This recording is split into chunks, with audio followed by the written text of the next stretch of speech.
Good morning. Thank you all for being here. First of all, I want to thank my wife for being alongside me on this long journey, and also a big thanks to Jerry Lynn and Michael Matthews for over a decade. They've been pushing the men's movement and trying to get the men talking and out and being in the spotlight of getting their stories out there. And I also want to thank the senator for your hard work and as well as protect our defenders and their hard work as advocating. My name is Jeremiah Arbogast, and I'm a proud retired Lance Corporal who served in the United States Marine Corps. I enlisted in the Marine Corps in 1998, 2 months after graduating high school at the age of 17. I'm also a male survivor of military sexual trauma. I was drugged, rendered incapacitated, and sexually assaulted while serving on active duty. Due to the MST, I was formally retired from the Marine Corps in April of 2006 due to post-traumatic stress disorder, with no valor or honor of my service to this country. One day, the unimaginable happened. My former staff sergeant, who was my staff NCO at my previous command, sexually assaulted me. After the rape, I began to fall apart emotionally, and it took me about 2 months to report the assault. I feared of being blamed, retaliated against, and I was very embarrassed. When I reported the crime, I was told by NCIS I needed to help provide proof of this attack. I was asked to make repeated recorded phone calls to my perpetrator and then go to his home while wearing a body wire. It was very terrifying. I asked him to tell me what happened. He did, and then NCIS had now a full confession on tape. The perpetrator was arrested and charged with several counts, including sexual assault and sodomy. The trial lasted a week. Even with overwhelming evidence of a confession tape that he committed the more serious crimes, the court found him guilty of lesser charges, but he was still facing serious prison time. Instead, the court decided he would receive a bad conduct discharge and no jail time because they took his 23 years of service as kudos for him. He was ordered to NCIS headquarters for fingerprinting, where they determined he had removed the skin from all of his fingers from both of his hands and could not be fingerprinted. He refused to register on the sex offenders database by simply saying, "No, I don't have to." Nothing was done, and to this day, I have no idea where my perpetrator is.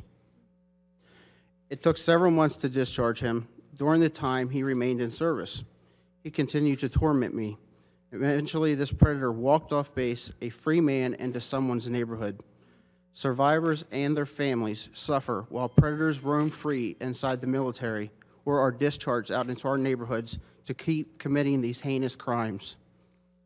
Over time, my PTSD worsened to where I thought I had nothing to live for. I tried to end my life. I sit here before you in this wheelchair as an incomplete paraplegic due to a spinal cord injury and due to the self-inflicted gunshot wound I put upon myself. It should send a clear statement of how bad things can get in the lives of sexual assault survivors. Sexual assault victims are blamed and stigmatized. Victim blaming must stop. We survive the attacks and retaliation and then struggle with shame from our families, friends, and society. I have had family, friends, my fellow Marines, and other service members stigmatize me personally due to the sexual assault. It hurts me mentally and emotionally. I loved being in the Marines. It was my honor and duty in life to wake up each and every day to put on the uniform of United States Marine. Every male or female enlisted to serve this great nation, not to be tossed to the curb and forgotten when he or she has experienced or reported sexual assault. Every branch of the military has a motto of never leaving a fellow service member behind. It's about time that our senior and junior leaders step up and fulfills that oath of taking care of our fellow service members to combat this epidemic. This is an epidemic that is ruining and taking lives. No more false promises or half measures to fix this problem. For decades, as far back as the Vietnam War, the DoD has chosen to stand with the status quo and hollow promises of zero tolerance. I asked the DoD, how has your status quo of doing things your way worked for you? It has not. Only more incidents and sexual assaults and more scandals are uncovered. we have sat by and listened to the DOD decade after decade say their infamous words of zero tolerance. I say to them, enough is enough. The military justice system is fundamentally broken. The only solution is to remove the reporting, investigation, prosecution, and adjudication outside the biased and conflicted chain of command. But to do this, we need your support. Don't sit on the sidelines and say we support you.